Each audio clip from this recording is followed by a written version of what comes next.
एक बहन जम्मू से हमारे पास आई, कहती मेरा विकलांग बेटा पैदाइशी दिमाग से भी वीक, उससे मैं इतना परेशान हूं। वो 15 साल का हो गया, कम से कम 4-5 तो मैंने बार ये ट्राई किया कि मैं खुद को खत्म कर लूं, सुसाइड कर लूं, आत्महत्या कर लूं। 2-3 बार नदी में कूदने गई, एक बार हैंग करने की भी सोची पर असफल रही, और 4-5 बार मैंने उसको मारने की कोशिश की, वो भी नहीं मरा।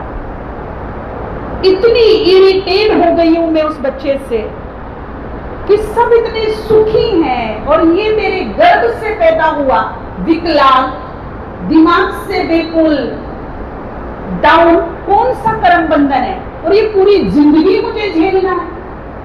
बोला जीवन से हो गई हूं, अपने को भी ट्राई की, उसको भी ट्राई की, लेकिन नहीं हो पाया। पता नहीं भगवान क्या चाहता है।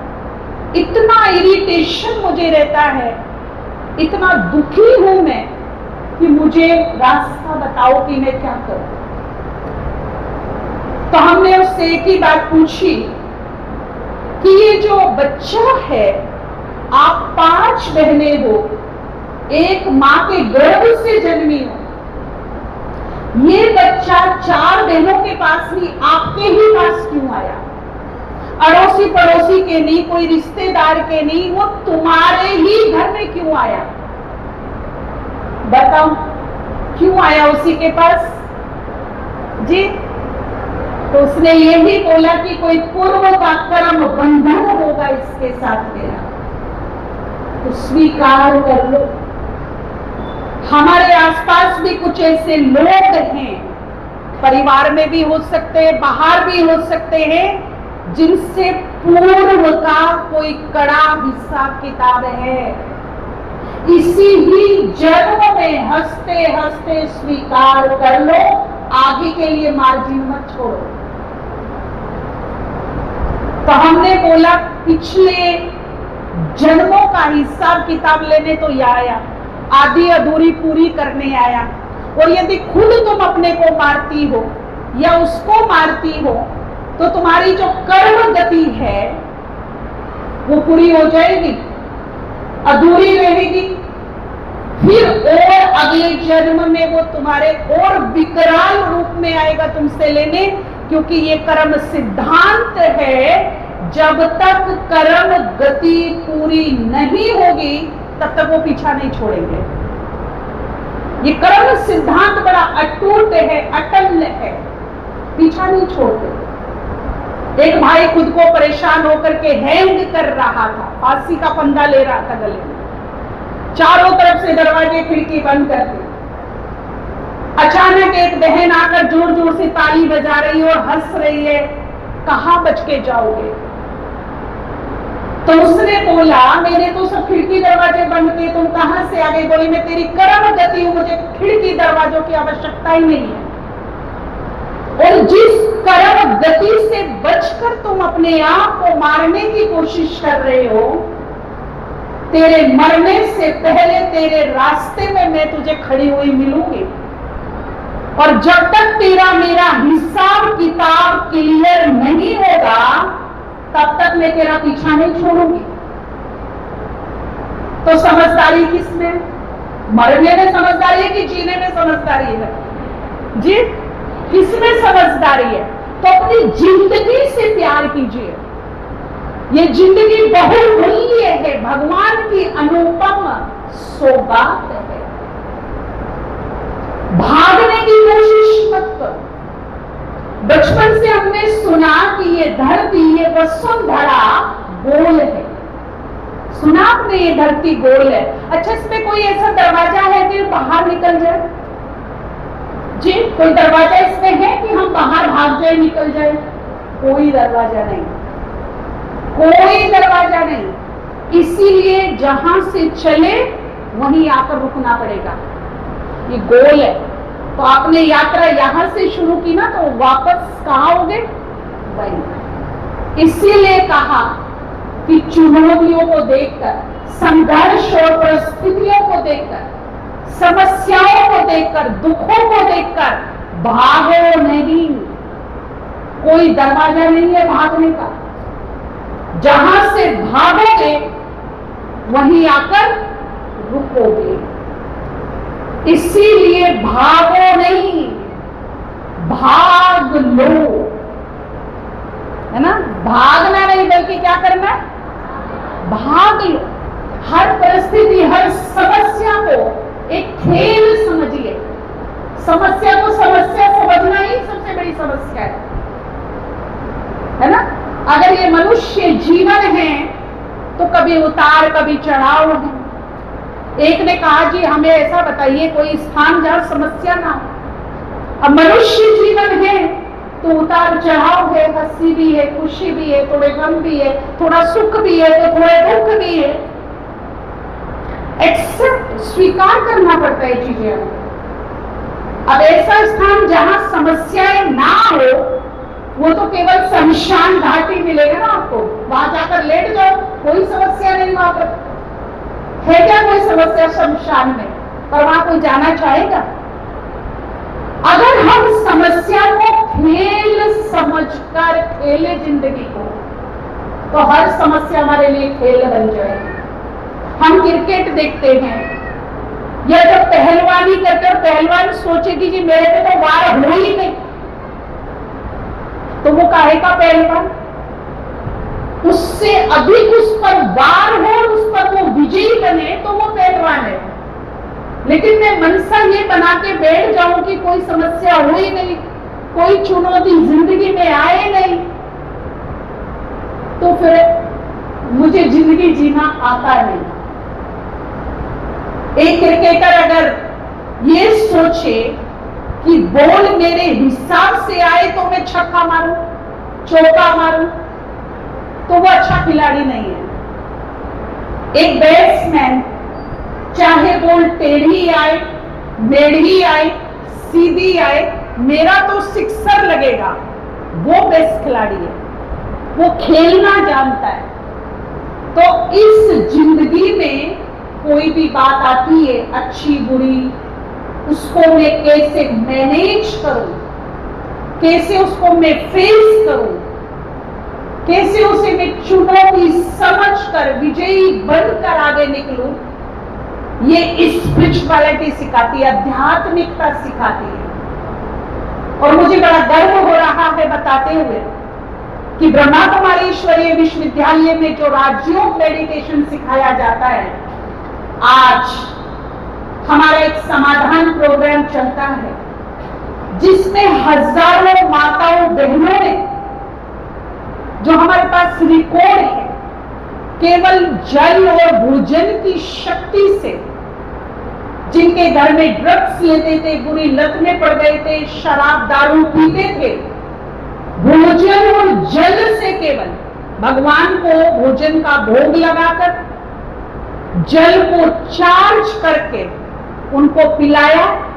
टाइम जरूर लगा, किसी को 6 महीना, साल भर, 2 साल, पर ऐसे ऐसे लोगों का व्यसन छूटा है जो हॉस्पिटल से भी कूद कर भाग आए थे। डॉक्टर लास्ट उनका इलाज कर रहे थे, लेवर फुल डैमेज, सामने मौत खड़ी है लेकिन पीना नहीं छोड़ रहे।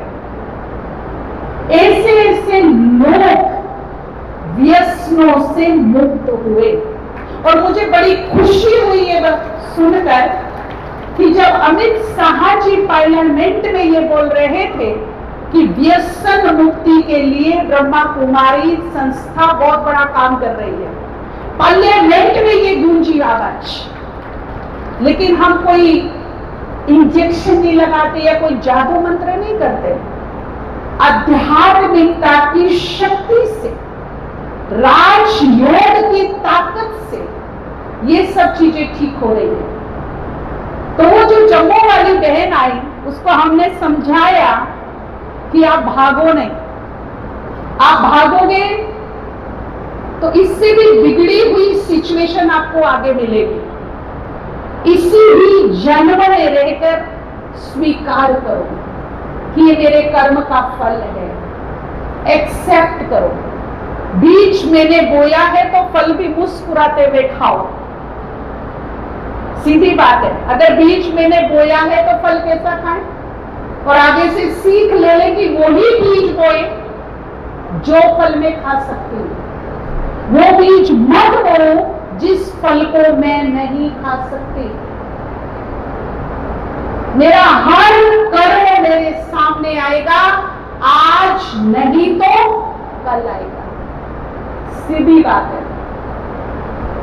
तो आप स्वीकार कीजिए और इस बेटे को, ये जो विकलांग बच्चा के घर में है, मेरा समझने की भूल मत करो। ये मेरा है, तुम्हारा तो तुम्हारा तन भी नहीं है, हमारा तो ये तन भी नहीं है, वो तो बहुत दूर की बात है, मेरा नहीं है। ये भगवान की बहुत खूबसूरत सौगात है मेरे पास, उसकी अमानत है मेरे पास, और भगवान की समानत को मैं बहुत अच्छे से संभालूं। और सबसे बड़ी बात, भगवान ने जब ऊपर से नीचे देखा कि मेरी समानत को कौन संभाल सकता है, तो उसकी नजर तुम पर गई, क्योंकि ये अमानत संभालने के लिए चुनौतियां बहुत हैं। तो भगवान ने तुम्हें उचित पात्र समझा है इस समानत को संभालने के लिए, तो भगवान की अमानत समझ करके उसको संभालिए, अपना बेटा मत समझिए उसको। और दूसरा उसको बताया कि आप 3 महीने लगातार, जब वो बच्चा सो जाए, जब उसका बाह्य मन शांत हो जाए, अंतर मन जग जाए। अंतर मन कब जगता है? जब वो गहरी नींद में होते हैं, गहरी नींद आने वाली होती है या गहरी नींद से जगने वाले होते हैं, जगते हैं, तो वो 10 मिनट हमारे लिए बहुत इंपॉर्टेंट होते हैं। तो जब बच्चा सो रहा हो, उसका अंतर मन जगा हो, तो आप उसके पास जाना, उसके माथे पर हाथ रखना और क्षमा याचना करना कि पूर्व जन्म में चाहे गलती तेरी रही हो, चाहे मेरे से कोई पाप हुआ हो, मैं तेरे से माफी मांगती भी हूं और तुझे माफ करती भी हूं। हे आत्मा, प्रभु की संतान, मुझे माफ कर, माफ कर, माफ कर। और मैं संकल्प लेती, देखिए माफी पूरी कायनात, पूरी प्रकृति, परमात्मा तब देता है जब मैं एक संकल्प ये लेती हूँ साथ में कि ये मेरा पूरा प्रयास रहेगा, पूरी कोशिश रहेगी कि आज से, मन से, वचन से, कर्म से, व्यवहार से मैं किसी को दुख ना दूं। उसी वक्त, उसी क्षण परमात्मा की कृपा दृष्टि मेरे पे पड़ जाती है, पूरी प्रकृति मेरे फेवर में आ जाती है, मेरे गुनाहों को माफ करने के लिए खड़ी हो जाती है, सपोर्ट में आ जाती है, मित्रवत बन जाती है। तो ये संकल्प मुझे करना है, तो ऊपर से भी माफी मिल जाएगी, नीचे से भी मिल जाएगी, और जिससे मैं माफी मांग रही हूं उसका मेरे लिए चित्त शांत हो जाएगा। आप देखिए, आपको बहुत गुस्सा आ रहा है, आपके बच्चे ने कोई बड़ी गलती कर दी, आप यहाँ आए और आपको रास्ते में फोन आ जाए कि बच्चे ने कोई बड़ी गलती कर दी, मैंने इतना समझाया था फिर भी गलती कर दी। अब आपको बड़ा गुस्सा आ गया रास्ते में कि अब आज तो मैं उसको ठीक करके ही छोड़ूंगा, कुछ भी हो जाए। आप घर में गए, सामने बच्चा दिखा और आपने एकदम जोर से गुस्से में हाथ उठाया, तेरे को समझाया था ना, तू इधर आ जा जरा, मैं देखता हूँ तेरे को, है ना। लेकिन बच्चे ने हाथ जोड़कर कहा, पापा सॉरी, पापा प्लीज एक बार माफ कर दो, लास्ट बार माफ कर दो ना प्लीज, पापा माफ कर दो, है ना। तो ये हाथ जो मारने के लिए उठा था, माफी शब्द सुनकर ये हाथ आगे बढ़ेगा या नीचे आएगा? क्या होगा? समझ में आ गया क्षमा क्या करता? समझ में आ गया? जो मन में उग्रता है, क्रोध है, जब हम मन ही मन उन आत्माओं से क्षमा याचना करते हैं, क्षमा दान देते हैं, तो वो उग्रता धीरे धीरे क्या होने लगती है? शांत होने लगती है, शांत। और मान लीजिए मेरे कड़े हिसाब किताब है, इस जन्म में भी है, पूर्व जन्मों में भी कुछ है, तो हम कहते हैं ना, कोई बात में अगर कॉम्प्रोमाइज करना है तो क्या कहते हैं, ले दे के कॉम्प्रोमाइज कर दो। भाई बात खत्म करो ना, ले दे के कॉम्प्रोमाइज कर लो, काहे को उलझते हो, काहे को परेशान होते हो, बोलते हैं ना ऐसा। तो जिनसे कड़े कर्म बंधन है हमारे, जिन्होंने हमारी सुख शांति नष्ट करके रख दी है, चाहे वो पूर्व जन्म से रिलेटेड है या सामने है इस जन्म में, कॉम्प्रोमाइज करो, मीन्स ले दो कुछ। अब देखे वो कुछ दे, ये तो मेरे हाथ में नहीं, पर मैं कुछ दूं ये मेरे हाथ में है। तो जिनसे आपकी नहीं बनती, ध्यान से सुनिएगा, जिनसे आपकी नहीं बनती नाराजगी है, नफरत है, बदला भरा हुआ है अंदर में, बदला लेकर ही रहूंगी इससे, पहले तो उनको माफ करना, माफी मांगना, और फिर ले दे के हिसाब किताब कर्म बंधन खत्म करना। और वो लेना देना है कि ऐसी आत्माओं को माफ करने के बाद 10-10 दुआओं का दान करना। अब मैं उनको माफ करने के लिए बोल रही हूं, दुआ देने की बात कर रही हूं, जिसने हमारी आंख में आंसू लाया है, मैं उसके लिए दुआ करूं, सुखी रहो, खुश रहो, निरोग रहो, निर्विघ्न रहो। और 2 दुआ जरूर शामिल करना कि भगवान तुम्हें सद्बुद्धि जरूर दे, सदमार्ग पर चलने की ताकत दे सकते हैं ऐसी दुआएं हिसाब किताब खत्म करने के लिए। देखिए, हिसाब किताब या तो फिर सर टकरा करके खत्म कर लो, एक दूसरे का सर फोड़कर, कत्ल करके, अपनी सुख शांति बेच करके, नींद गंवा करके खत्म कर लो, या फिर क्षमा देकर, क्षमा लेकर, दुआ देकर खत्म कर लो। कौन सा तरीका अच्छा है जी? कौन सा तरीका अच्छा लगता है आपको? तो वो जम्मू वाली बहन आई फिर हमारे पास 1 साल के बाद, तो उसने आकर बताया, दीदी 25 दिन मैंने उसको क्षमा किया, क्षमा मांगी, दुआएं दी बच्चे को। जब बच्चा सो गया गहरी नींद, तो उसने बताया, उसने क्या बताया, आज वो बच्चे को देखकर मेरे दिल में ममता पैदा होती है, प्यार पैदा होता है, अपना लगता है वो मुझे। और 15 साल में वो बच्चा मुझे माँ बोलता है, और जब वो मुझे माँ बोलता है ना, तो मेरे दिल में उसके लिए प्यार और ममता पैदा होती है। तो देखिए, कहां तो मरने वाली थी, मारने वाली थी, लेकिन कहां क्षमा ने और दुआओं ने दोनों के रिश्ते में मिठास ला दी, प्यार ला दिया। अब उसको वो बोझ नहीं लगता, अब उसने ये स्वीकार कर लिया कि ये भगवान की अमानत है, ये भगवान की अमानत को मुझे संभालना है। और जब तक मेरा बेटा था, मेरा बेटा, मेरा बेटा, मेरा बेटा, तब तक क्या था?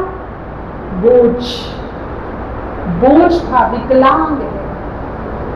तो क्षमा में विश्वास रखिए। दूसरी बात मैं आपको कहना चाहूंगी, यहां सब कुछ अनिश्चित और अचानक हो रहा है। घर से बाहर निकलो, पता नहीं हम आएंगे नहीं, सो ठीक ठाक, पता नहीं उठेंगे कि नहीं। होता है ऐसा, हो रहा है, देख रहे हो ना हम लोग, ठीक ठाक बैठे बैठे, चलते चलते, डांस करते, घोड़ी पे बैठ के दूल्हा जा रहा है, दूल्हा ही गया, फाइनली गया। मन चिंत में नहीं होता, ऐसी ऐसी घटनाएं देखने को मिल रही है। तो ऐसे समय में भगवान को अपना सखा बना लो, दोस्त बना लो। क्या आइडिया है माताओं बहनों? आप सहेली बना लो उसको अपनी। जैसे जिगर की कोई सहेली होती ना, उससे हम सारी बातें शेयर कर लेते हैं, फिर भी वो सहेली तो किसी ना किसी को बता देगी, है ना। हमारे विश्वास के काबिल नहीं है लोग यहाँ।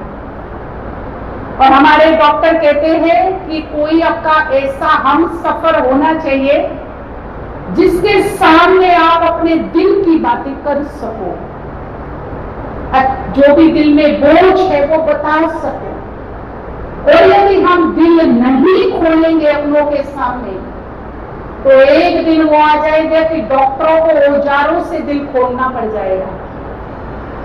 तो दिल में बोझ नहीं रखो, टेंशन को ट्रांसफर करो, और वो टेंशन ट्रांसफर कब होगी? जब हम किसी से शेयर करेंगे। अच्छा, शेयर करने के लिए लायक नहीं है कोई, पेट में पचती नहीं बातें। वैसे भी नारी जाति को तो श्राप मिला हुआ है करण का कि कुछ भी तुम समा नहीं सकती। समा सकती हो क्या? किसी ना किसी को जरूर बता दोगे। तो ऐसे में भगवान को अपना साथी बना लेना। सोने से पहले नियम बना लो, सोने से पहले अपने दिल का हालचाल उससे शेयर करना। चाहे तो उसके नाम पत्र लिखो, या उसके सामने बैठकर जो भी हालचाल है, रोना भी है ना, उसके सामने बैठ के रो लो। वो आंसू पोंछ देगा। उससे अपना गहरा दोस्त बनाओ, जो आपके दिल की बात सुन ले।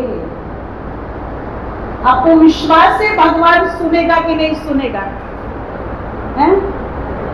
सुनेगा।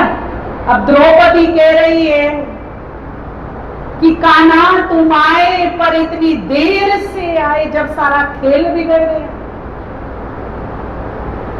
बड़ी देर से सुना तुमने। तो कान्हा जी मुस्कुराते हुए कह रहे कि मैंने देर से नहीं सुना, तूने पुकारा ही देर से था। तूने तो पहले अपने 5 पतियों को देखा, उन पे अभिमान था ना तुम्हें। मेरे विश्व विजयी पति मेरे को कुछ होने नहीं देंगे। लेकिन जब उनका चारा नहीं चला तो फिर गुरुओं की तरफ देखा, राजा की तरफ देखा, भीष्म पितामह से गुहार लगाई। जब कहीं से चारा नहीं चला, अंत में लास्ट में हार थक कर मुझे पुकारा। और जैसे तुमने मुझे पुकारा, वैसे मैं नंगे पांव दौड़ा भागा चला। तो देर मैंने नहीं की, देर तो तूने की। कुछ सीखने को मिलता है। अगर हमारे सामने कोई भी बात है, हम जरूर अपनों से शेयर करें, पर आदत ये बना ले, सबसे पहले किससे शेयर करें? ऊपर वाले से। सबसे पहले ऊपर वाले से शेयर करें।